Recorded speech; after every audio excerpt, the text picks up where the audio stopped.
எல்லோருக்கும் வணக்கம். Doctor ஷீனிஸ் walk and டாக்கோட 2வது வீடியோவுக்கு உங்களை எல்லாம் வரவேற்கிறேன். இப்போ என்ன ப்ராப்ளம்னா, இந்தியாவில் நிறைய பேருக்கு உடல் உழைப்பு ரொம்ப கம்மி, அதுவும் உடற்பயிற்சியும் ரொம்ப கம்மி. இப்போது வெளியில் வாக்கிங் போங்கன்னா நிறைய பேருக்கு ப்ராப்ளம் இருக்குது, டைம் இல்லாமல் அல்லது அவங்களுக்கு வெளியில் போனால் மழை, வெயில், குளிர் அப்படின்னு பல காரணங்கள் சொல்கிறாங்க. அதனால் வீட்டுக்குள்ளேயே கூட 10 or 15 minutes நீங்கள் எக்ஸசைஸ் பண்ணிங்கன்னா will be very useful. So நம்ம இப்போது சிம்பிள் எக்ஸசைசஸ் வீட்டுக்குள்ளேயே எப்படி பண்ணுறதுங்கிறத திருப்பியும் பார்க்கலாம். என் கூட இணைஞ்சிருக்கிறது மிஸ் செல்வி.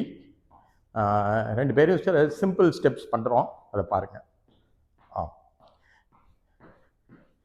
Okay, first clapping hands.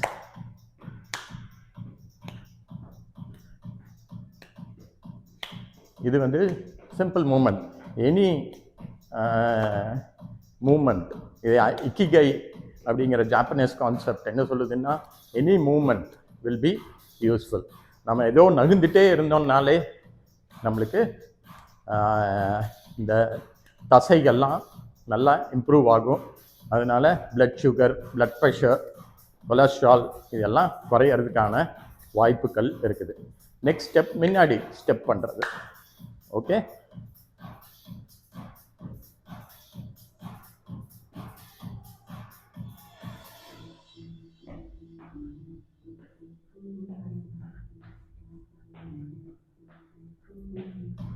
சிம்பிளான மூமெண்ட்ஸ் தான் இது, முன்னாடியே ஸ்டெப் பண்ணுறோம்.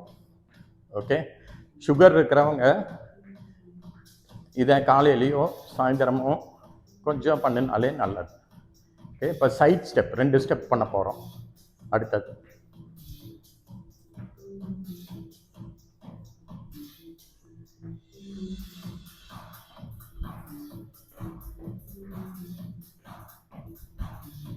இது மாதிரி ஃபியூ ஸ்டெப்ஸ் பண்ணுறது நல்லது.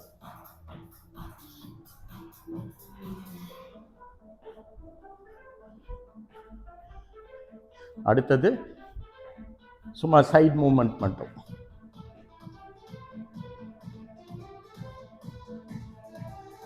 டான்ஸ் ஆடுற மாதிரி கூட பண்ணலாம்.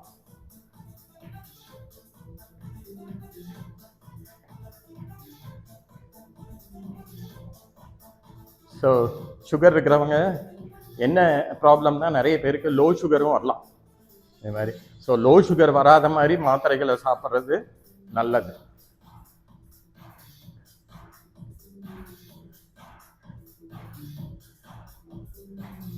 அடுத்தது கையை இப்படி பண்ணுறது, அதே ஸ்டெப்பு தான், பட் கையையும் கொஞ்சம் மூவ் பண்ணுறது நல்லது.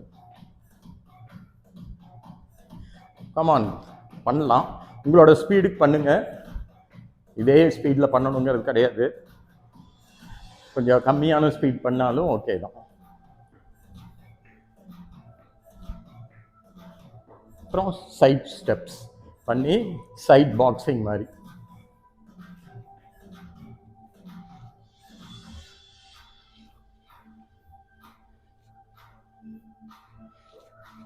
Side steps and side boxing.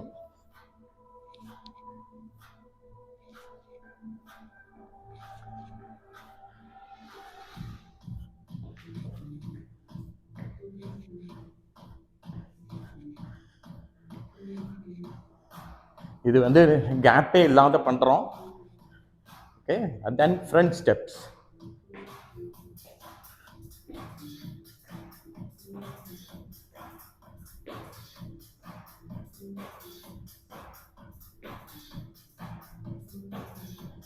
Front steps.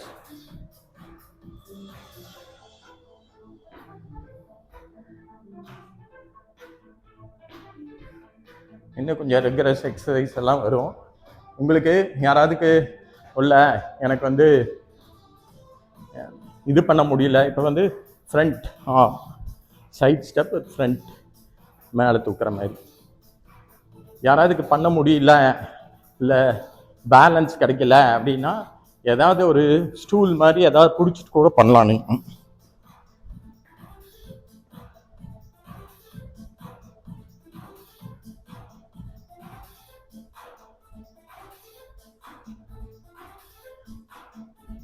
Okay. Blood sugar கண்ட்ரோலுக்கு 2 திங் முக்கியம், ரேதர் 3 திங்ஸ் ரொம்ப முக்கியம். ஒன்று டயட், இன்னொன்று எக்ஸசைஸ், அப்புறம் மருந்தை கரெக்டாக சாப்பிட்றது. ஸோ முதல்ல எப்போ கேட்டாலும் எல்லோரும் வந்து நான் வந்து கம்மியாக தான் சாப்பிட்றேன் அப்படிம்பாங்க. பட் எக்ஸசைஸ் பிட் கேட்டோம்னா, உடற்பயிற்சி எதாவது பண்ணுறீங்களா, இல்லை உடல் உழைப்பு ஏதாவது இருக்குதா அப்படின்னு கேட்டிங்கன்னா இல்லைம்பாங்க. ஒருத்தர் வந்து அட்லீஸ்ட் 10,000 ஸ்டெப் ஒரு நாளைக்கு பண்ணுறது நல்லது. ஸோ அந்த 10,000 ஸ்டெப் பண்ண முடியல அப்படின்னா இன்னும் கொஞ்சம் அந்த மாதிரி பிரிஸ்க் எக்ஸசைசஸ் பண்ணிக்கிறது நல்லது. அடுத்தது மேலே ஹேண்ட் அண்ட் தை,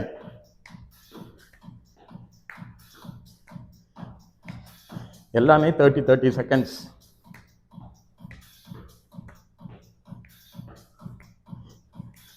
இது அப்டாமினல் மசில்ஸ் எல்லாம் ஸ்ட்ரென்தன் ஆகிறதுக்கு யூஸ்ஃபுல்லாக இருக்கும்.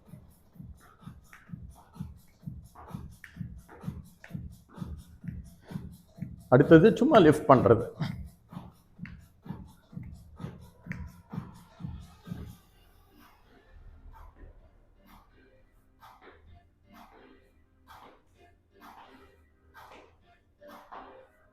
இப்படி பேலன்ஸ் இல்லைன்னா நீங்கள் ஏதாவது பிடிச்சிட்டு கூட பண்ணலாம்.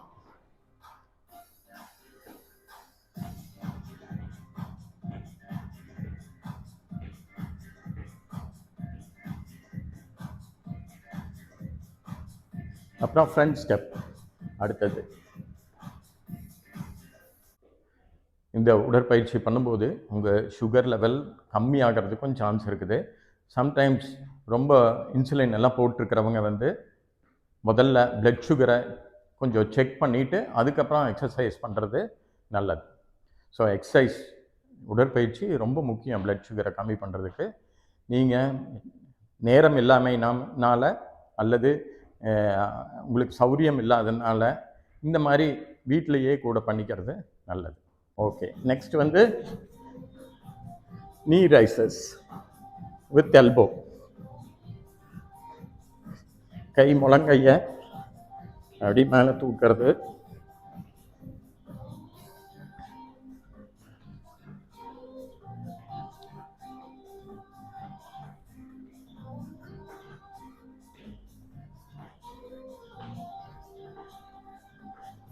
அப்புறம் பேக் ஸ்டெப்பிங். அடுத்தது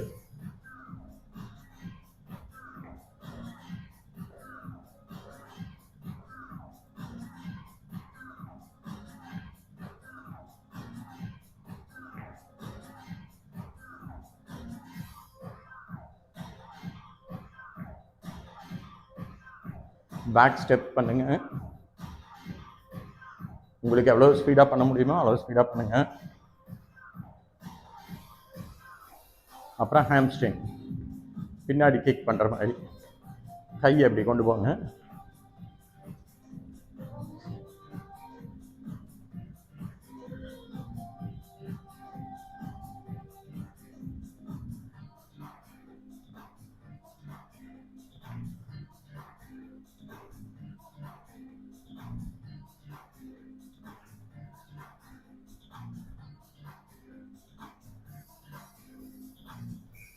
அடுத்தது வந்து சைடு வில்லு விடுற மாதிரி.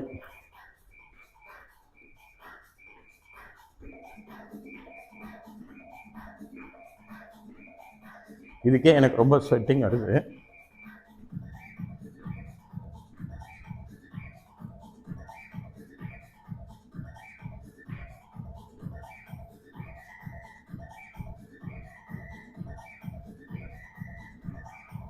திருப்பி பேக் புல்லிங்.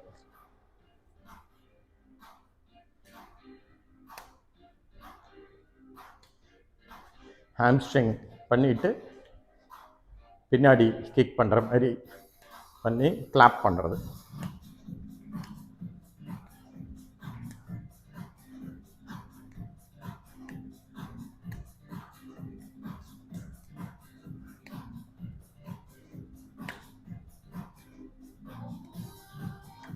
அப்புறம் பேக் ஸ்டெப்பிங் அகெயின்.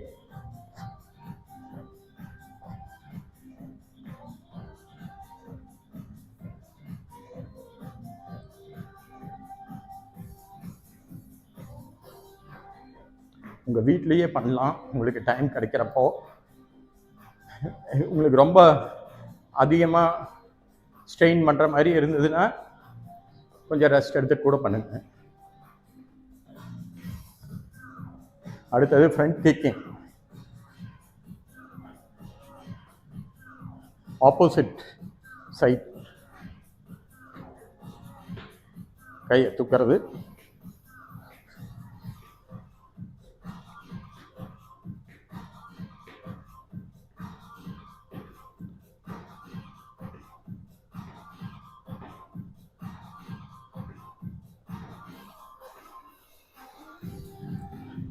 அப்புறம் பாக்ஸிங் வித் மூமெண்ட்.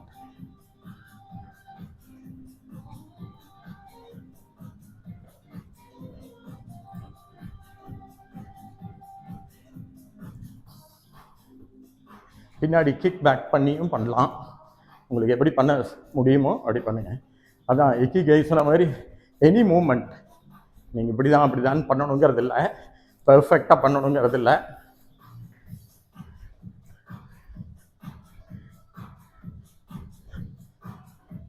ஓகே சரி, okay, clapping.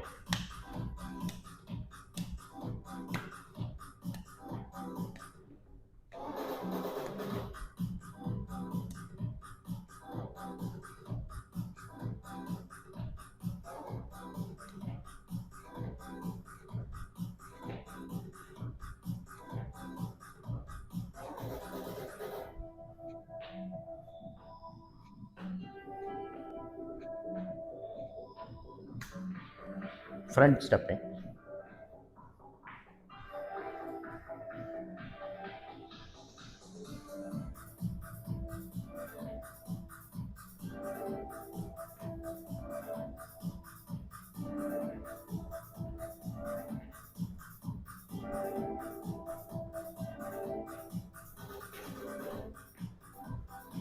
Any movement will be useful. நீங்கள் முடிஞ்ச வரைக்கும் பண்ணுறதுக்கு ட்ரை பண்ணுங்க.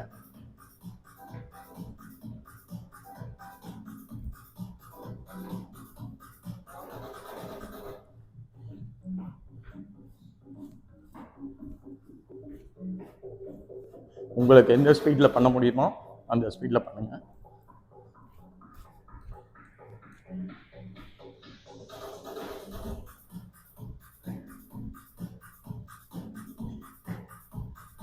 சும்மா ஸ்டெப் பண்ணுறது மட்டும்.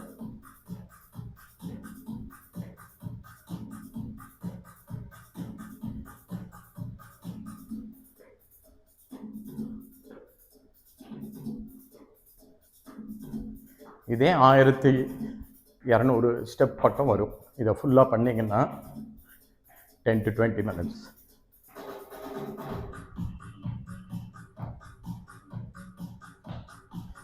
திருப்பி arms with the same movement.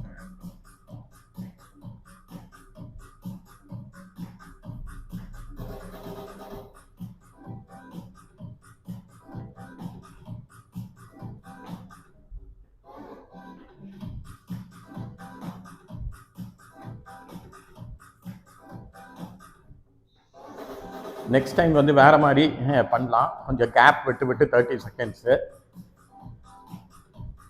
இனி சைட் பாக்ஸிங்.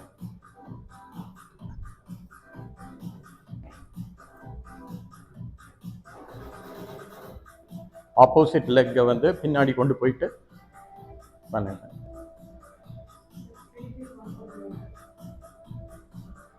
ஓகே, இந்த செஷனோட முடிச்சுட்டு அடுத்தது வந்து நம்ம இது பண்ணிக்கலாம், ஸ்ட்ரெச்சிங்.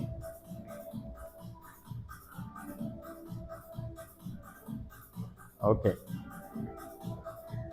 Okay, thank you. இனி ஸ்ட்ரெச்சிங் பண்ணலாம். Okay, very good. இப்போ ஸ்ட்ரெச்சிங் வந்து ஒரு இம்பார்ட்டன்ட் பார்ட். என்ன பண்ணணும் அப்படின்னா, நம்ம என்ன தான் எக்ஸசைஸ் பண்ணாலும் மசில் ஸ்ட்ரெச்சிங் பண்ணல அப்படின்னா அந்த மசில்ஸ் எல்லாம் பெயின் ஆக ஆரம்பிச்சிடும், தசைகள்லாம் வலிக்க ஆரம்பிச்சிடும். அதுதான் கெண்டைக்கால் வலிக்குது அப்படின்னு சொல்கிறதுக்கெல்லாம் காரணம். ஸோ எப்படி பண்ணுறது அப்படிங்கிறத இப்போ பார்க்கலாம். ஸோ ஃபஸ்ட்டு உங்கள் லெஃப்ட் லெக்கை முன்னாடி வச்சுக்கோங்க, முன்னாடி வச்சு ஷோல்டர் ஸ்ட்ரெச்சிங். ஓகே, ஒரு 10 செகண்ட்ஸ் இந்த மாதிரி இருக்கணும், as much as possible. Okay, இந்த மசில் ஸ்ட்ரெச்சிங் வந்து ஷோல்டர் பெயின் இதெல்லாம் வராமல் தடுக்கும். ஓகே, அதே லெஃப்ட் லெக்கை பின்னாடி வச்சு முன்னாடி ரைட் லெக் இருக்கணும், பின்னாடி கைகளை கொண்டு போய் ஸ்ட்ரெச் பண்ணுங்கள். இதுவும் ஷோல்டர் அண்ட் ஆர்ம் ஸ்ட்ரெச்சிங்க்கு யூஸ்ஃபுல். ஓகே, அடுத்தது முன்னாடி ஃப்ரண்ட் லெக்கை, லெஃப்ட் லெக்கை ஃப்ரண்ட்டில் வச்சு நீயை வந்து ஸ்ட்ரைட்டாக வச்சுக்கணும், லெஃப்ட் ரைட் இதையை இது வச்சு பண்ணணும். இந்த தசைகளுக்கு நம்ம ஸ்ட்ரெச்சிங் கொடுக்குறோம். ஓகே,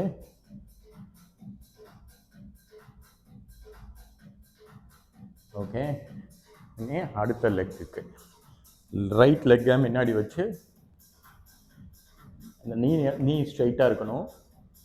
கொஞ்சம் பெண்ட் பண்ணால் எவ்வளோ தூரம் பெண்ட் பண்ணுறீங்களோ அவ்வளவு இந்த மசில் ஸ்ட்ரெச் ஆகும். Okay, that's fine. அப்புறம் ஹாம்ஸ்ட்ரிங் ஸ்ட்ரெச்சிங், செவுத்தை பிடிக்கிறதுனா பிடிச்சிக்கோங்க. இந்த ஸ்ட்ரெச்சிங் ஃபார் 10 செகண்ட்ஸ். அப்புறம் அடுத்த லெக்.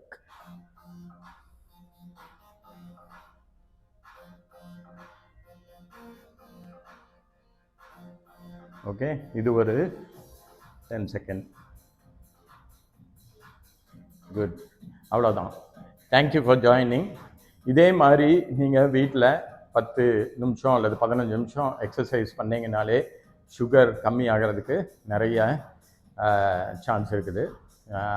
எக்ஸசைஸ் பண்ணல அப்படின்னு சொல்லாத குறை இருக்காது. அதே மாதிரி இப்போ பார்த்தீங்கன்னா எனக்கே நிறைய வேர்வையெல்லாம் வருது. ஸோ இது என்னென்னா நான் எக்ஸர்ட் பண்ணுறதுனால தான்.